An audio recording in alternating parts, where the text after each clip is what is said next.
Yeah. But at any rate, it's great to meet you. Thank you for taking a minute out. And I would love to begin our journey into who you are and all of these different, pursuits that you have in life by asking you. 4 years ago, we were wrapping our heads around one of the more magnanimous moments on our collective timeline, which has been the, COVID-19 pandemic. How did you survive it, and how did it change you? Oh my gosh, COVID, I am now grateful for COVID. It changed my trajectory in a significant way.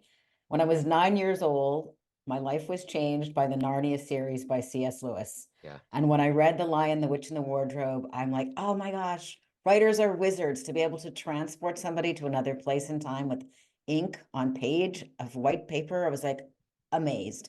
But had I done anything about writing that fantasy series? No, I had Yeah. not. I've got a publishing company. I have a background in film and television. I'd created a bunch of nonfiction books. I had a booming business, but I hadn't given myself permission to do an art project. And COVID made me remember once again that we don't have forever. And if not now, when? So I Right. challenged myself and I'm like, okay, Aurora, what's this BS about writing a fantasy series like C.S. Lewis? That's been a dream since you're 9. Yeah. You're not 9 anymore. When are you going to do that? Yeah. So in COVID, I reduced my overhead substantially. I gave myself permission to write a trilogy, a fantasy trilogy. It's called Magic, Mystery, and the Multiverse. And I'm so grateful that I allowed myself time to do that. The first book is out. It won the Reader's Choice Award, Best Book for Teens. It won the American Fiction Award, Best Preteen Book. It was just honored in 2024 with a UK award from the Wishing Shelf, Best Teen Book, or finalist for Best Teen Book, rather. And so it's been great. And I'm launching book number 2 on Kickstarter in the next couple of weeks. So it's been fulfilling. And yet I felt I needed to approach it as an art project and not give it the burden, of paying my mortgage, so to Right. speak. So I'm Absolutely. grateful for COVID for reminding me once again that we don't have forever. I knew this from before because my Yeah. husband died when he was 33, Yeah. leaving me suddenly widowed with a 4-year-old son. And he was my best friend. He was my business partner. And so I was whacked upside the head, and my Yeah. life, certainly changed when my husband died. But we need reminders, memento Yeah. mori. We need reminders that we don't have forever, especially us creative people like you are, like I am. Yeah. We need to double down on why we're here on this planet. I think every one of us is a divine being, and the divine creates, Yeah. doesn't just pay the mortgage. Right. Absolutely. Well, and we have to feel like we're alive on this planet. I think that's the one Yeah. thing I've recognized about. I sometimes feel like we're a part of that series on HBO called Left Behind, where the rapture Yeah. happened. And I almost feel like I'm looking around everybody. I'm like, oh my, we made it. We're here. But it seems like there's a renewed vigor. I mean, we have this mental health kind of awareness that we're going through now, but I think Yeah. there's a level of us, like you said, where we're revisiting these dreams and these ideas and notions that may get lost in the speed at which we live.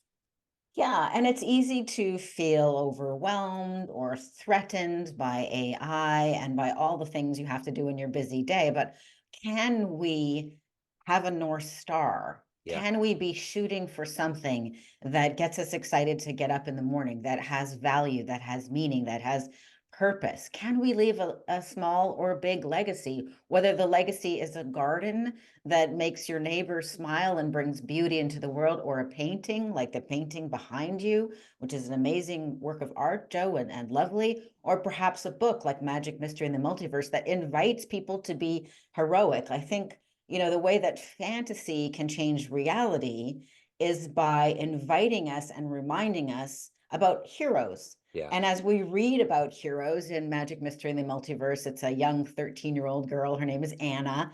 I'm in Los Angeles right now. I have a background in Hollywood and film and television. So I gave that to her. So Yeah. she's a wannabe actress like me. She's completely optimistic like me. She occasionally or often doesn't imagine what could go wrong, only thinks what could go right, Yeah. which gets her to take prompt but rash action sometimes. And then she has a younger brother who's the opposite. As she's an optimist, he's a pessimist. As she's athletic, he is recovering from cancer. His name is Zachary. He's just 11 years old. So he's the Eeyore, so to speak, in the Yeah. book.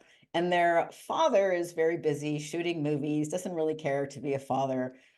His wife has died. So he sends them off to England to a boarding school. And of course, we've got a sort of a Christopher Lloyd kind of character as the crazy uncle. Uh-huh. And he says, make yourselves at home. You can explore the library. You can explore anything in this rambling old mansion. Just leave aside that experimental car. I'm still working on it and it might be Yeah. dangerous. Of course, they cannot leave Of aside course. the experimental car. And it turns out to be a parallel universe pod, a pup. And they go on this adventure into the multiverse. Of course, when they arrive in the multiverse, the vehicle runs out of hydrogen, it runs out of fuel. So they're stranded in another planet and nobody knows where they are and they have to figure out their way home. And as soon as they arrive, they do things that create instant enemies of the very powerful, evil people on that planet. And they also create instant friends, including a talking dog. So they have this whole adventure. And while Anna usually is the one protecting her brother and deciding what they're going to do, the little bit of a spoiler alert, there's an important moment in the book where surprisingly, the frail, sickly younger brother is the hero who saves the day. And Yep. I really thought that was important. And some of the themes in the book that I hope inspire people are the love and loyalty between siblings. I mean, we often have books about romantic love, but what about the love between family? And so that was important to me. And the other theme that worked itself into the book, which might not have been there if it hadn't been for COVID, is the theme of censorship. So the evil people on this other planet called Telesora are censors. They chop people's tongues out. You get canceled. I kind of had fun with that in a fantasy setting to highlight for readers and young adults to think about the value of free speech and to shine a light on that. So certainly during COVID, it became more and more important to me to highlight we need free speech because unless we have a safe place to speak out loud, to have somebody listen to our thoughts, and we can't refine them. You can't refine things just in your head. Yeah. We need to tussle with other people Mhm. and do our best thinking, and they do their best thinking back, and eventually that refines. And goodness knows, as a family, as a community, as a country, as a planet, we need our best thinking. So we Yeah. mustn't shut people down. Sure. Yeah. Well, Yeah, that's the cornerstone of any book or any piece of writing we put out in the world. We have to have that latitude. It's very essential. absolutely. Yeah. Absolutely. So when you were a child, and let's say, in grade school, what did you want to be when you grew up? Was this the life that you I envisioned? always wanted to be a writer. Okay. Yes, I was always one of those bookworms. I was kind of like a jock bookworm. I was very athletic as well. So I was. I'm kind of short. You probably can't tell on Zoom, but I'm only 5'2", fully grown as I stretch, five Yeah. foot two. Yeah. But my other passion was basketball. Of course, I was a Okay. little short for basketball, but I was fast. Right. Right. And I was Well, good at the 100-meter, 100-yard dash. But I've always admired authors. I think, just striving, struggling to find the just right word makes you really think. And it's yeah. always eluding me. I think I've become a much better writer and better communicator over time, Yeah. but yet it still inspires me because it's an elusive goal. It's always, a little bit more as possible. Like one of my heroes in terms of being articulate is Jordan Peterson. I'm like, Yeah. wow, that guy's so friggin' articulate. And he chooses the just right word. And yet he's not glib. Like he'll let himself pause for a moment because he's also determined to speak the truth, but he's so articulate. I'm like, wow, I wish I was that articulate. And then, of course, I have authors I admire besides C.S. Lewis. Sarah J. Maas is amazing. I really appreciate the Shadow and Bone series of books by Lee Bardargo. There's so many authors to admire. So what I like about choosing this path of being a writer is it's challenging me all the Yeah. time to be Yeah. better. Absolutely. I remember in college, I wanted to get into sports broadcasting, and the Ah, first annual sports broadcasting camp came up at the University of Missouri St. Louis. and Bob Costas was going to be there. And I remember it was like the second coming of Jesus the night before we were going to see him. We were all like, oh my God. And I remember when he spoke, I literally wrote down every word at that point in my life that I didn't know.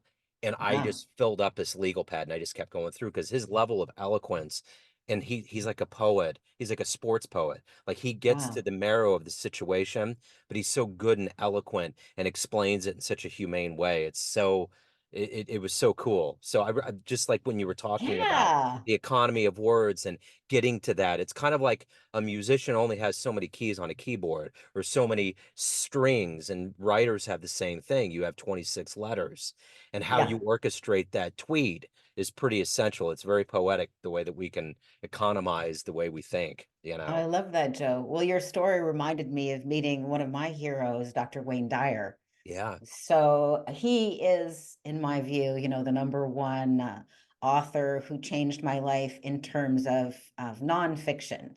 And I just really appreciated how many books he wrote, but he always seemed determined to be a portal, yeah, shining a light or a window into another world, whether it was St. Francis of Assisi or The Power of Intention or whatever the case may be. Your Erroneous Zones, that was a funny title.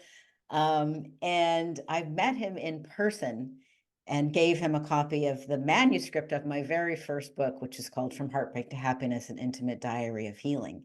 And he was a big star, and I was a nobody. I didn't even have a published book. I mean, I had a background in film and television, but what does that matter on the author scope? And then I met him again later at an event, and I was floored because he looked across the room and he said, Aurora, you're my name, Aurora. You're uh-huh. the woman who wrote the book about her husband's dying. I will give you a testimonial. That book is amazing. Wow. And so I did like after I given him a big hug and we'd exchanged addresses. I did the happy dance, because I'm Of like, course. I made it. I made it as an Dream author come to have true. Wayne Dyer endorse my book. And I remember Wow. I got the letter from him on 050505. Yeah. That's So wild. so that's been a while. So my first book was published in 2005. It's called From Heartbreak to Happiness. I Wow. published about a half a dozen nonfiction books. I'm a ghostwriter and I help other people with their creativity. Yeah, and my most recent project is this fantasy trilogy, Magic, Mystery, and the Multiverse. But Wow. it's a long process, right? Like when Yeah. did you paint your first painting, or when did you have a happy dance where you had a moment where you're like, oh, I'm really an artist? I think it was the first show I ever had. I just was painting with friends. I was Yeah, living at my parents' house. We were in the basement, and my friends would come over and they were artists. And one of my best friends was kind of a Van Gogh, real thick oils, and yeah. really got into it. And I just kind of started doing it. And we used to meet at this place in a little place called the River Market in downtown Kansas City. It's called the Cup and Saucer. And they just kind of threw the idea up. They were like, Joe paints all the time. What about a show? And they had a show, and there was a jazz band, and there was all these people. It was kind of this gonzo fun event. And I was Wow. just like, I can't believe. And one of the coolest parts of it was is that one of my early paintings, I actually painted really thick and I put a whole line of firecrackers in it and just laid it in the paint. And some Ah, dude was like, why don't we turn that into performance art and blow it up? oh my So then you gosh. so then you get the whole thing of, well, is it art if it goes, if it explodes, or is it performance art? Does that supersede the act of destruction? So there was all these philosophical things, and I was like, let's do it. But there was, I you know, but love there it, was, Joe. and now with my kids, we have an annual thing around the 4th of July where we orchestrate little things on canvas in slow motion, putting fireworks and see how it all, like one year I did like little plastic war men and put all of the fireworks underneath it and put a GoPro and did it in slow motion. So you see everything, paint flying, these little war men flying everywhere. So anyway, that show That's was like, awesome. wow, these people, but it was one moment, real quick. There was a woman that was I was at a bar at that point, my early 20s, and I had all these little postcards that I put out for the show, and we were talking and she was like, I really feel guilty. And I was like, what are you talking about? And she was like, there's this art show and I stole all these postcards with this painting on it. I love the painting so much. And I was like, this can't be happening. I said, I'm the one that did it. She was like, no, you're not. And like freaked out. And I was like, yeah, I'm the one. And anyway, I think I ended up giving her the painting. I gave it to somebody and it may have been her. my memory, my Rolodex is too full, but I think I gave it to her because she was so freaked out by it. Anyway, that was when I figured I had arrived. So That it was is good. kind of a cool moment to have your marketing stolen because the art is so Of good. People want to course. collect it. Of course. I remember another moment that was like kind of like the oh my gosh moment that you just explained that I've made it. This was before my first book was published. I just had an excerpt from my diary. So it was an excerpt from the book From Heartbreak to Happiness. And I went to New York on the first anniversary of 9/11 because the book wasn't ready yet, but I wanted to help. I just wanted to help. I wanted Yeah. to reach out to people who were grieving or devastated or had PTSD. And I went around to police stations and fire stations and other places where, you know, people who were mourning or honoring the first anniversary of 9/11 were gathering. And I just handed out these little excerpts, maybe like a 30-page little booklet. And then people wanted me to sign it. I'm like, it's just a booklet. Yeah. But they Right. wanted me to sign it. And I'm like, oh shit, I guess I'm an author. That's it. You've arrived. Yeah, I was in the back of a water taxi in Venice, Italy that morning, and Oh, I landed in Paris on the 4th of September. I cut myself off from civilization. All of a sudden, this Italian guy's in the back of a water taxi, shooting his arms, yelling Nuevo York at me. And I'm like, are you talking about the bombing in 93? And then oh lo and my behold, gosh. it was a whole journey to get back home. My flight didn't exist. I was kind Oh of, yeah. but after that, I went to Cinque Terre, the poor man's Riviera, and it was Okay. beautiful. It was kind of an old hippie commune. And I'm like, of all the places on the planet during this time to be, this is probably the best place for me to be. Floating around in the Baltic Ocean, just figuring out the world as, things were Cinque Terre, transforming. that sounds pretty good. Oh Well, yeah. you mentioned Venice. So, Yeah. and we were talking about life-changing moments with COVID and such not. I took my MBA in Italy in Yeah. 2014 and 2015. And again, it was one of those moments like, if not now, when? I'd Yeah. been flirting with the idea of getting an MBA for a decade. And, I had a successful business training coaches, but more and more people were coming to me to ask for help with their marketing and their messaging. They're like, how did you get on radio and TV? And how did you write and publish, a half a dozen books? And can you help me with my marketing and messaging? And I felt like, well, if I'm going to help people who've got 6, 7, and 8 figure businesses with their messaging, maybe I should have an MBA. So that Yeah. was on my heart. And then I had the opportunity to go to Italy. And I'm like, that's cool. How cool Yeah. is that? Get an Absolutely. MBA and do it in Italy. But I visited Venice multiple times because I was only about an hour and a half drive from Venice. I was a bit north of Venice. And I love Venice. I had the Yeah. idea that it was going to be like rat infested, stinky, Sure. but it's not. I thought It's it was so fun. Oh, it's such a great place. I mean, I did not realize I don't have sea legs. So that Uh-huh. first night, I just drifted back and forth and, you know, and then you get a little vino in you and you're like, oh my God, I'm on Oh another my planet. God, the Yeah, whole world is everything's just moving. shaking. But that's where my ancestors came from. So it's such an enchanting place. I mean, everywhere, like, going to Rome and Florence and just there's just something about the soil there. Maybe there's Florence something is ancestral. amazing. Yeah, so it's quite a place for Yeah, sure. I had an event in Florence. I rented a big Airbnb so that all of my clients had an ensuite bathroom, and we did like some media training, and it was super, super fun. It was challenging everybody to get ready to do a TED Talk. So that was really fun. Yeah. But I'm planning a trip to Europe with my son Cool. in the next couple of months. So Cinque Terre sounds like it should be on the list. Yes, I had never seen the sky because you look out into the ocean, it's just this little sleepy town, and you get to the end and the ocean's there. And I just had no idea that you could see the universe the way I could see it. It was just the darkest spot in the world, but all of those stars punctured through like universes that there was no way that I would see even in a book. So it's Wow. pretty enchanting. Yeah, for sure. Wow. Yeah, Wow. yeah. That's really, So really cool. it was Is fun. that if you were going to go anywhere in the world, would you return there or would you go somewhere else? I think it would be fun to go back, but I really want to get to Greece. There's something Oh, about me. yes. I gotta go to Greece. I, Exactly. I want to see, like, I'm the kind of person I don't, there's so much in the world. I don't want to revisit a book. I want to keep going and going and going and seeing what's new. Yeah, So to go to Greece is kind of the Mediterranean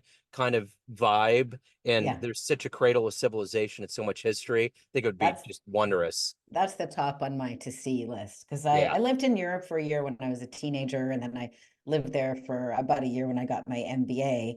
But mostly I visited, I didn't make it to Greece, bottom line. yeah, Gotta sure, go, sure. Yeah, absolutely. it's that one place that you have to go to. So, um, And I so also think, like, as creative people, whether you're a writer or a visual artist or you like exploding fireworks, filling the well with yeah, different people, different food, different music, it's so stimulating. And yeah, something creative will come out of that fertile soil that you enrich. Because if we uh-huh, just do the same thing all the time with the same people, you yeah, get flat. yep. You have to You fill the well. You certainly do. And that's the thing. I have a jazz radio show. So I'm always being very mindful of getting new people on every Yeah. week, every time, meeting new people, people from like even Iceland that you would never think would be into jazz. It's just mind blowing to be like, all right, so this art form that came from Africa, that blew up in America, has transformed itself after 180 to 90 to 100 years, all the way to this remote area of Iceland. It's just fascinating that that can happen, Wow. and to be able to delve into those stories. But yeah, I think that um it's just like now Hollywood's in this gulch of remaking everything. Yeah. Why? There's There's so much that exists that's good. Your work, all these other people that are out there making these new worlds. I mean, the Lord of the Fly, or not Lord of the Flight, Lord of the Rings was written, I believe, because um there was this notion that all of these stories didn't exist anymore. So it was a bedtime story that turned into a trilogy that's one of the best selling of all time. And amazing people are Tolkien. doing Yeah. that all the time right now. I mean, the Yeah. level of inventiveness. I mean, I know the Beatles said whatever's been made has been made before. It's true, but there's all of these magnanimous spins. Maybe 5% of that's true, but there's this other big pie in the sky that exists. Well, I think it's a combination, right? I think we stand on the shoulders of the giants who came before Uh-huh. us, Uh-huh. whether it's Tolkien or C.S. Lewis or Wayne Dyer or Degas or Picasso. Yeah. And we are unique individuals living in a Mhm. unique period of time. And as we fill our well of creativity, we can't help but somewhat be rooted in the foundation of the artists who've come before us. Yeah. And yet the expression is beautiful. It's unique if we Yeah. give ourselves permission to fully be self-expressed. Yeah. So do you think your podcast helps fill your well of creativity then? Is Oh, that yeah. why Yeah. you do it? Is that your main motivation? I am fascinated by humans. I'm fascinated by all of the things that go into make each and every one of us who we are. Like did jazz radio, and then I got approached by Podmatch, Yeah. and I got into it, and I started getting into it. And the more I got into it, there's so many fascinating people. I mean, your story and what you've done, it's unreal. And there's so many people out there that are doing amazing things, that have Yeah. wonderful minds. And I think in this era of political divisiveness and Oh, all of these things that tend to be really just not positive, yeah. podcasting is a therapeutic realm of celebrating our humanness and who we Yeah. are, and the fact that we are really all trying. And I think at the end of the day, podcasting reminds me that the good integrity that exists on this planet will rise to the top. One way or another, Love the it. good I will love win. it. I love it. And it's also a way of doubling down on being human, Sure, right? sure. Because we're just having an authentic conversation and That's other it. people can listen in, and in a way they're part of that Absolutely. conversation. Okay, I want to give a challenge to Sure, your listeners, and maybe you want to take it on too, Joe, because it's sure. easy. It's a Uh-huh. 90-day challenge. The Okay. first time I did this, it changed my life. So this is something that can totally transform your life if you're willing. And it only takes about 5 minutes a day. So the challenge is every day for 90 days, do the following. One, read every day. Right.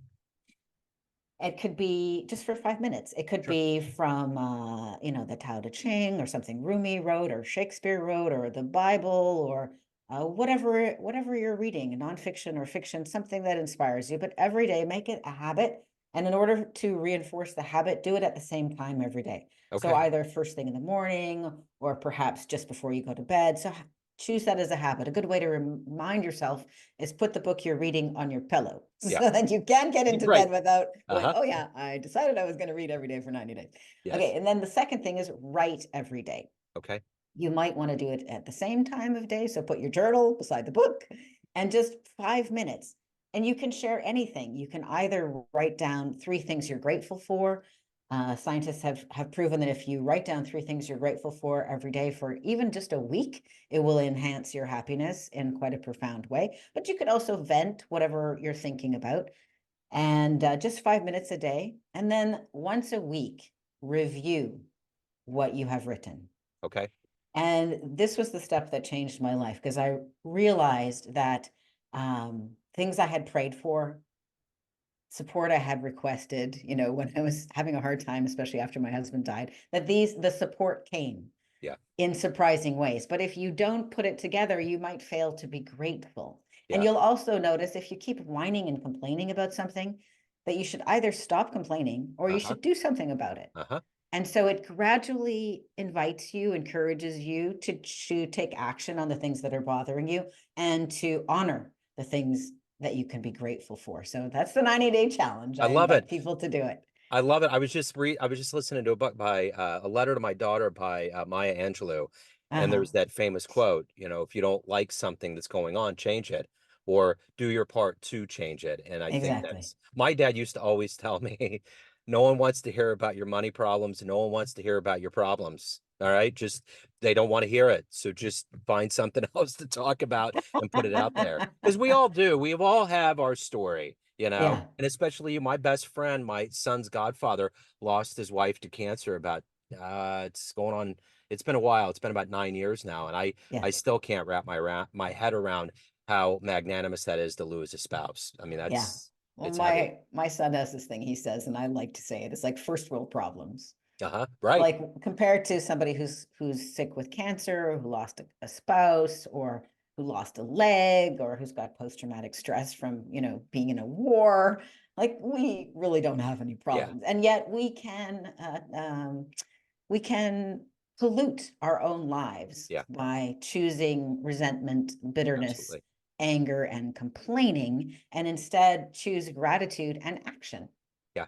Yeah, Absolutely. yeah. Speaking of action, so I have a request. Sure. Those of you who like supporting creative people, I would love for you to go to Kickstarter and just search Magic, Mystery, and the Multiverse, and just follow the Kickstarter. It's not live Sure. yet, but it will be in a couple of weeks. Yeah. And you don't have to buy anything, but then you'll get an opportunity to watch the Kickstarter unfold for the next book in the Magic, Mystery, and the Multiverse trilogy. And through Kickstarter, it's such a great platform for creatives. You're a creative, I'm sure you've used Kickstarter, or maybe you want to comment on that, but you Sure. can offer special things that you can't really provide in any other place. And it's also a chance for fans to connect, with the artists that they want to support. So I'd love for people to follow me on Kickstarter. Just search Magic, Mystery, and the Multiverse. And my goal is to get 250 people following before Okay. I launch in a couple of weeks. So that would be fantastic. And I'm Have going to you put, used Kickstarter or made a? I haven't, but a lot of musicians do, and I love it because it's the democracy of creativity. And before you even charge in, you got people's buy-in. It's such a wonderful, wonderful way of doing things. Yeah. So I will make sure to get that link in there. And we've been really good. We've almost been like jazz musicians. We've riffed, we've filled up the time. So I am grateful that I have met you and that we've been able to share the story. And hopefully maybe we can just mark it. Let's do this. After 90 days, I'm going to try to do the challenge. Let's talk about that and pick the conversation up. So that sounds great. I'd love to do that. 3 months, let's pick it back up. So, all right. Sounds good, Joe. It was a joy to be with us absolutely. on this podcast with you. Absolutely. Thank you so much. Take You're care. welcome. See ya. Bye-bye.